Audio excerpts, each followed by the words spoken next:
Contract పనుల అప్పగింతలో అవినీతి జరిగిందంటూ హైకోర్టులో వ్యాజ్యం దాఖలు చేసిన పిటిషనర్ తెలుగులో వాదనలు వినిపించారు.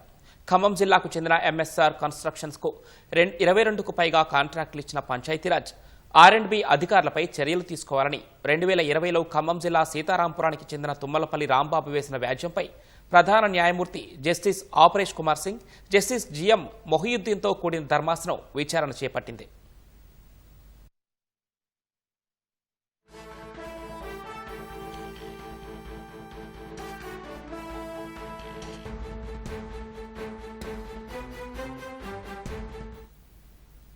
ఈ నేపథ్యంలో తెలుగులో వాదనలు వినిపించిన పిటిషనర్ సమాచార హక్కు చట్టం ద్వారా కాంట్రాక్టర్ అక్రమాలపై సమాచారం పొందినట్లు చెప్పారు. అయితే ఇంగ్లీష్లో వాదనలు వినిపించాలని, లేకుంటే న్యాయవాదిని ఏర్పాటు చేసుకోవాలని ధర్మాసనం సూచించింది.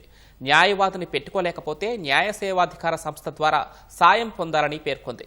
గతంలో మాదిరిగా ఇప్పుడు కూడా తెలుగులోనే వాదనలు వినిపించడానికి అవకాశం ఇవ్వాలని పిటిషనర్ అభ్యర్థించగా, ఇంగ్లీష్లో అఫిడవిట్ దాఖలు చేసినందున తెలుగులో వాదనలకు అనుమతిచ్చినట్లు జస్టిస్ మొహియుద్దీన్ తెలిపారు. తెలుగులో వాదనలు వినిపిస్తే ప్రధాన న్యాయమూర్తికి అర్థం కాదన్న విషయాన్ని గుర్తించాలని సూచించారు. న్యాయవాదిని పెట్టుకోవడానికి నెల రోజులు గడువిచ్చిన ధర్మాసనం విచారణను వాయిదా వేసింది.